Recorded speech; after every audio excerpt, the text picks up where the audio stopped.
retrouver aujourd'hui à l'est du département dans un village situé entre La Tardière et La Chapelle-aux-Lys. Bienvenue à Breuil-Barré.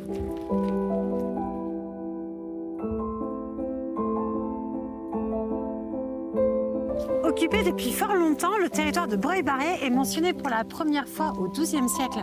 Les sources évoquent alors un prieuré. Mais qu'en est-il vraiment ?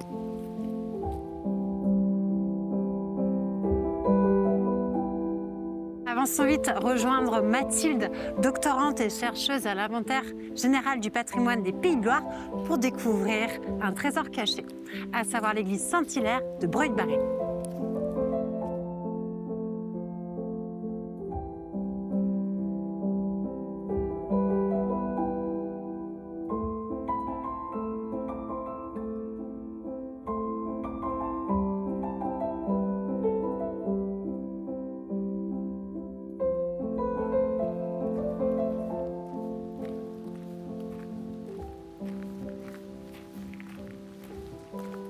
Bonjour Mathilde. Bonjour Marion. Je suis très contente de te retrouver ici à Breuil-Barré, au pied de cette église Saint-Hilaire. Alors pourquoi tu nous as donné rendez-vous ici, Mathilde? Pourquoi cette église?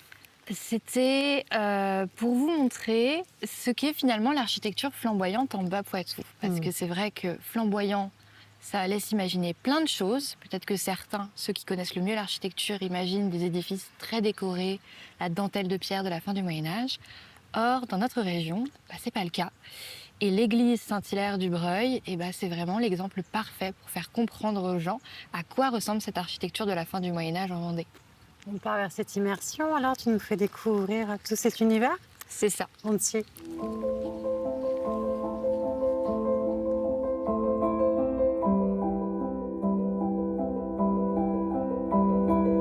Déjà Mathilde, avant d'aborder cette architecture flamboyante, quelles seraient les origines de cette église Saint-Hilaire?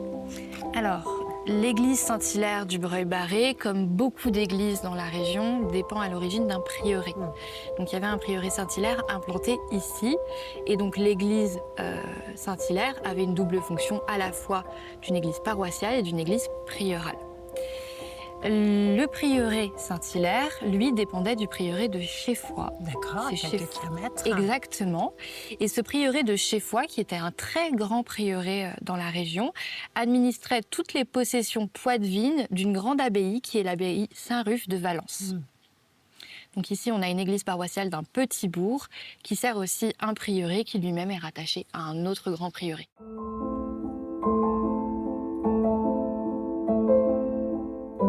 Ce qui est impressionnant, Mathilde, c'est de voir toute cette partie-ci de pierre.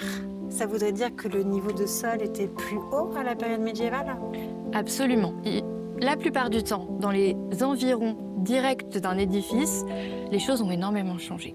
Et là, on voit bien qu'on a complètement décaissé tout le côté sud de l'église, et donc le niveau de sol était beaucoup plus haut. Ce que vous êtes en train de voir ici, c'est tout simplement les fondations. Ouais, c'est génial. Et donc on voit toutes ces pierres de nature complètement différente, des grosses pierres, des petites pierres, très larges, très imposantes, qui sont là pour soutenir l'édifice qui est construit au-dessus. C'est intéressant de voir tout ceci quand même. Ça nous révèle beaucoup de choses sur la manière de construire au Moyen-Âge. Exactement. On ouvre la page 15e? Absolument. Je suis.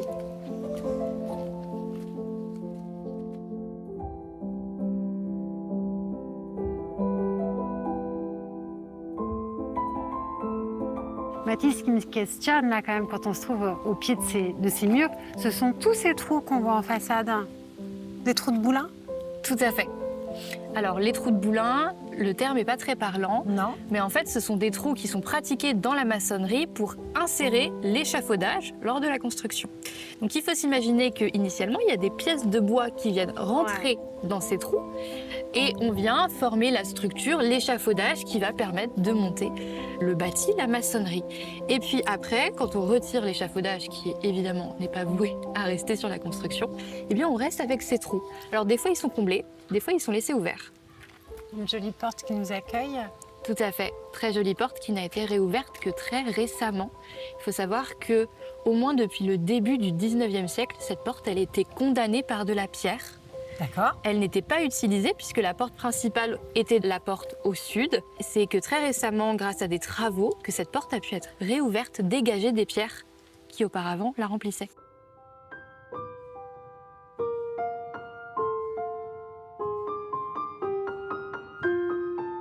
Mathilde, on parlait d'architecture flamboyante.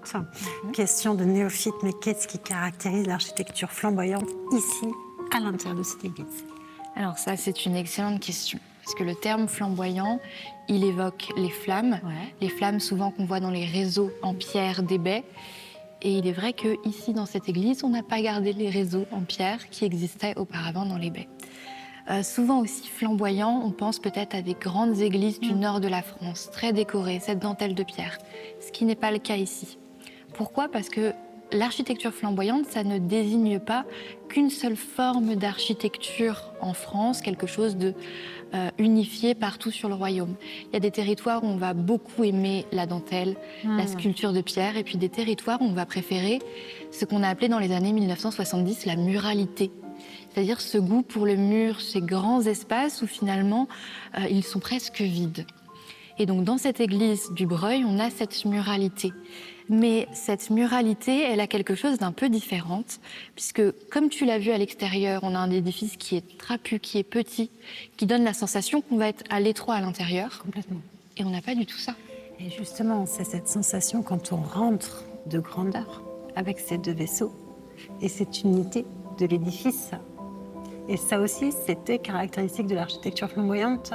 C'est tout à fait caractéristique de la production architecturale religieuse à la fin du Moyen-Âge dans la région. Est-ce qu'il y a des petites pépites dans cette église, Mathilde, que tu souhaiterais nous faire découvrir? Alors les petites pépites, elles ne sont pas forcément liées au XVe siècle, mais il y a des choses que j'aimerais bien te montrer parce qu'elles sont assez surprenantes.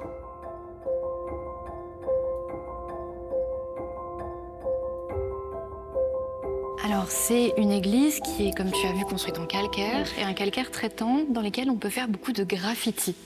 Et je veux te montrer quelques graffitis très intéressants qui se trouvent sur le pilier du chœur. Il faut s'imaginer que c'est un peu surprenant d'avoir des graffitis sur un pilier du chœur. Parce que aujourd'hui, dans une église, tout est ouvert, mais auparavant, il y avait des clôtures qui séparaient l'espace de la nef et du chœur. Et pourtant, on a des mentions tout à fait remarquables. Comme ici, tu as l'inscription Hôtel-Dieu de Paris. Pourquoi cette inscription, tu as réussi à trouver la clé de l'énigme? Je ne sais pas. Là, on est plutôt sur une inscription qui daterait au regard de la graphie du XVIIe siècle. XVIIe siècle. Un petit peu en dehors, moi, de l'époque que j'étudie. Bien sûr. Et surtout, je n'ai pas trouvé dans l'histoire de l'Église un lien particulier avec l'Hôtel-Dieu de Paris. Par contre, ce qui est intéressant, c'est qu'on a une seconde mention qui fait aussi partie de cet ensemble, puisqu'elle parle aussi d'un hôtel. Je vais te la montrer. On a la mention hostel, donc hôtel, et la date qui a été mise en valeur de 1606, donc tout début du XVIIe siècle. C'est génial. Alors, est-ce qu'il s'agit d'un pèlerinage particulier, d'un lien particulier? Un échange entre établissements ou autre. Tout à fait. Ça, la question demeure en suspens. Et c'est bien. Oui. C'est bien. Peut-être qu'un jour on aura la réponse. C'est tout le but de la recherche. Exactement. Exactement. On continue, Mathilde? Absolument.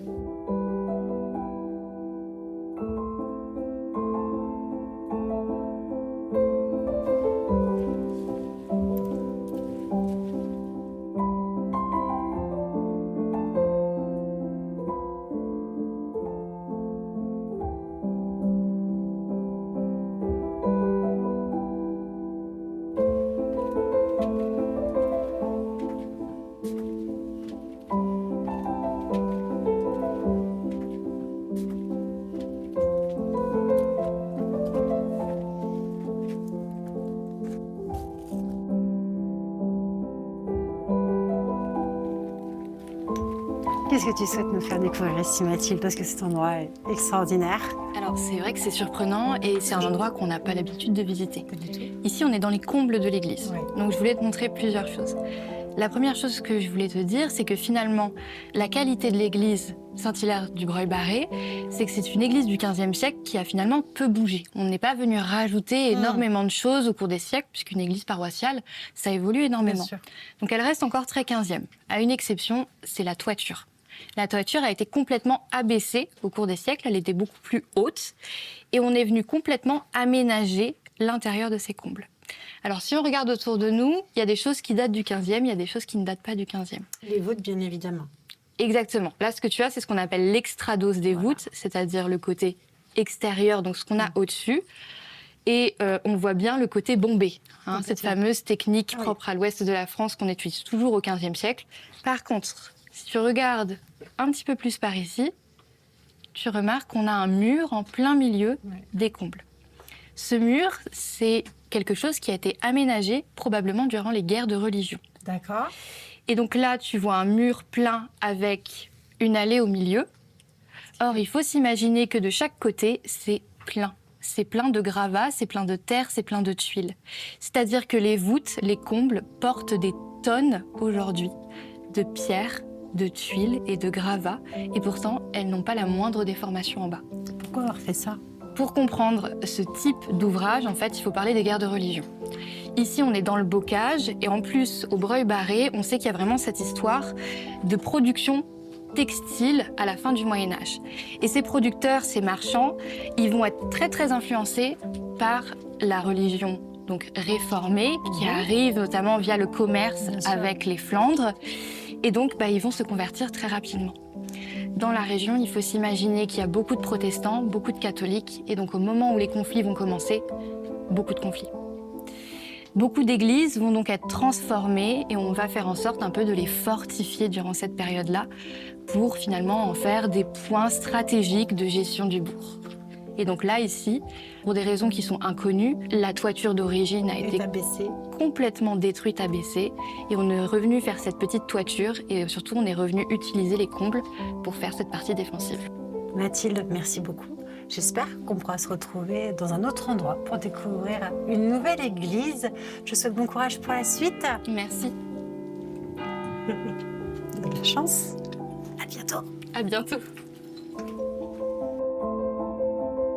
Restaurée depuis peu, l'église de Breuil-Barré est assurément un patrimoine à découvrir ou à redécouvrir. Alors, n'hésitez plus, avancez jusqu'ici pour admirer toutes ces richesses, mais aussi les vitraux signés Chevolot.